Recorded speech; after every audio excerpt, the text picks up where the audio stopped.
Hi, my name is George Kulimzine, and I want to show you a wonderful new app that gardeners and landscapers will find truly useful. With this app called Sasha, for sun analyst, shade analyst, you can scan your surroundings and determine the amount of direct sunlight versus shade that will strike your location. Let me give you an example. I am standing in a location where sometimes the sun is behind those trees and sometimes it is not. Whether the sun strikes this here spot depends on the time of day.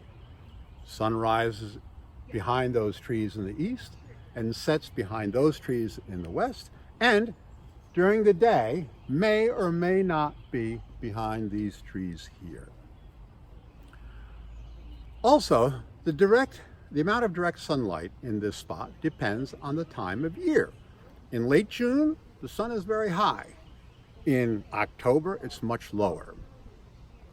So you have to know, if you're computing the average sunlight here, you have to know all that information. Knowing if you are in direct sunlight or shade at a given time on a given day is nice, but it's not enough. What you really want is the total. How many hours of sun do you get on a given day? Furthermore, you want the average of this total over a period of days and weeks. In other words, the plant's growing season. A sun-loving plant wants an average of 6 or more hours during its growing season, and a shade-loving plant may want less than 2 hours. It depends on the plant. Sasha, having given you this information, allows you to select the right plant for the right location.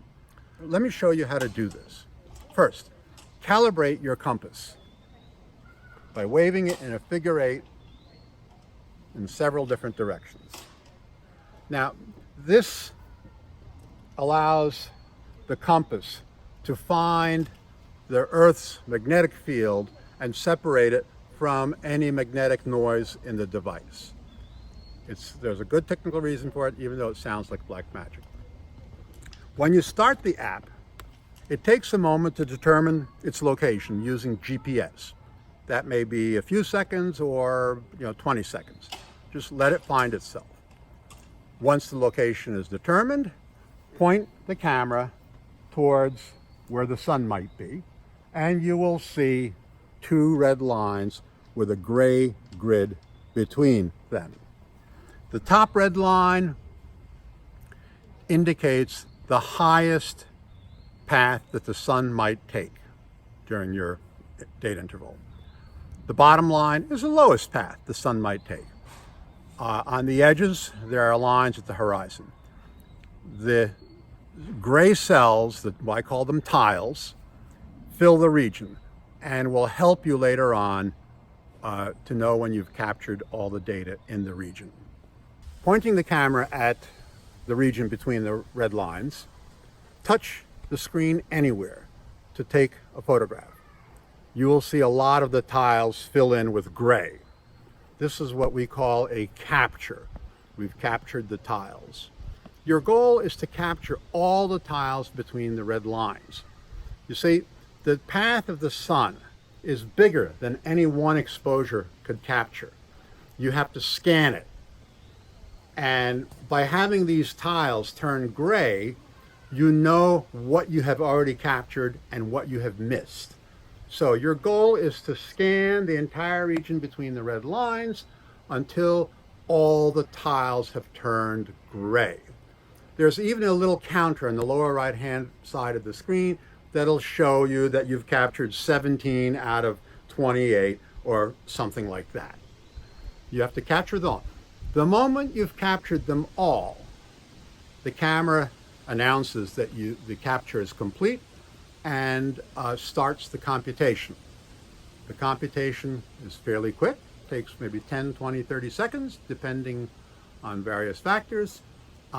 And when it's done, it'll show you this location has 4.4 hours of sunlight on average between, in my case here, May 5th and October 10th. That's the growing season here. In your location, it'll be different, the growing season.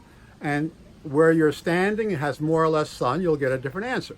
But the point is, you now know this location has this many hours of sun.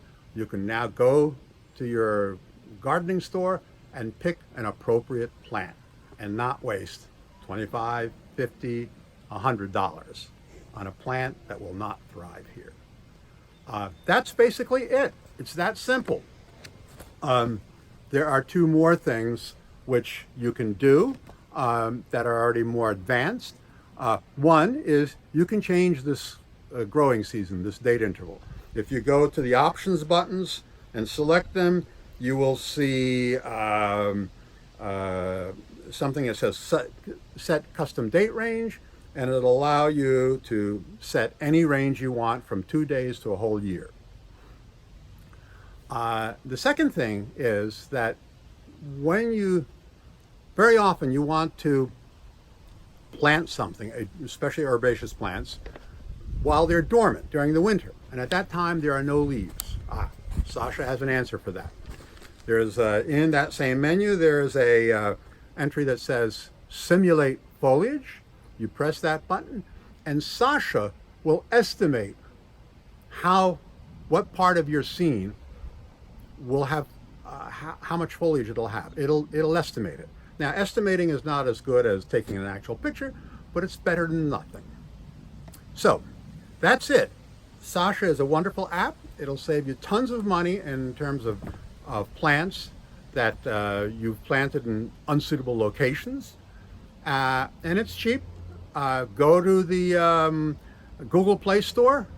You'll see the URL at the end of the presentation, and get yourself a copy. It's wonderful. Thank you very much.